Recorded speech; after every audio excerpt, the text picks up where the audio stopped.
اگر آپ پسند کریں تو میں گزارش کر سکتا ہوں، کیونکہ یہ بھی فتنہ ہے نا کہ لوگ ناراض ہو جاتے ہیں۔ میرے پیارے بھائی جب خطبے میں آتے ہیں تو 3 باتوں کا خیال رکھتے ہیں۔ آپ غصہ نہ کیجیے گا، کر بھی لیں گے تو حرج کوئی نہیں ہے، غصہ چھوڑ دیں گے تو جنت کی بشارت بھی ہے، کر لیں گے تو اپنے نقصان کریں۔ جب خطبہ شروع ہو جائے، دنیا کی کوئی ہستی آتی ہے، نہ اس کے استقبال کے لیے جائیں، نہ کسی اور کام کے لیے جائیں۔ آپ شرعی طور پہ اس بات کے پابند ہیں کہ سب کام چھوڑ کے آپ اس وقت اللہ اور اس کے رسول کی بات سنیں۔ انتظامات ہوں، کسی کے آنے کا مسئلہ ہو، کسی کے بیٹھنے کا مسئلہ ہو، اس کا تعلق خطبے کے ساتھ نہیں ہے۔ حدیث کہتی ہے کوئی بول رہا ہو، اس کو صرف اتنا کہہ دو انصت، چپ ہو جاؤ، اچھی بات ہے نا۔ یہ انصت کہنا یہ بھی لغو بات ہے۔ تو مجھے امید ہے کہ آپ ذرا اس پہ نظر ثانی فرمائیں گے۔ آپ جہاں بیٹھے ہوں سکون سے اللہ اور اس کے رسول کی بات سنا کریں۔ اور ہم ویسے بھی کوئی بڑے خطیب نہیں ہیں، طالب علم لوگ ہیں، اور طالب علم بیچارے سبق کی سناتے ہیں، ان کو خبریں تو آتی نہیں، نہ کبھی اخبار ہم نے پڑھا ہے، اور نہ ہی ہمیں یہ کوئی طریقہ آتا ہے کہ آپ کو دوڑے شوڑے سنائیں اور نظمیں سنائیں۔ ہمارے پاس اس طرح کا علم ہے بھی نہیں۔ تو میں یہ چاہتا ہوں کہ ہم اس منہج کی طرف آئیں جس منہج سے لوگوں کی تربیت ہوتی ہے، وہ ہے اللہ اور اس کے رسول کی بات سننے سے۔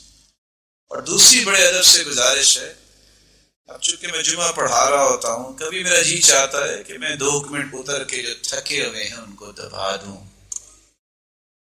میرے بھائی جب خطبہ خطیب دے رہا ہوتا ہے تو پھر گھٹنوں کو پکڑ کے بیٹھنا یہ جائز نہیں ہے، اس سے اللہ کے رسول نے منع فرمایا ہے، تو یاد رہے گا انشاءاللہ۔ اور تیسری بات یہ ہے جو بہت ضروری ہے، جس کا ہم خیال ہی نہیں کرتے۔ ہو سکتا ہے ٹریفک کے مسائل ہوں، آپ لیٹ ہو گئے، کیونکہ ویسے تو آپ پہلے وقت پہ آتے ہیں، مجھے امید ہے اذان سے پہلے ہی آتے ہیں، کیونکہ مومن تو خطبہ شروع ہونے سے پہلے ہی آتا ہے، اس کی نشانی تو یہی ہونی چاہیے نا۔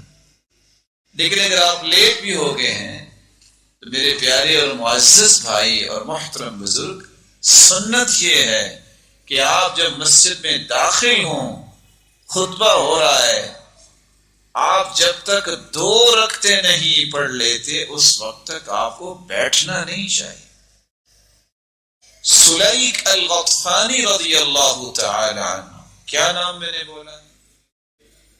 تشریف لائیں، بیٹھ گئے، آپ نے فرمایا ارکعت رکعتین، تم نے 2 رکعتیں پڑھی؟ کہا وہ تو میں نے نہیں پڑھی۔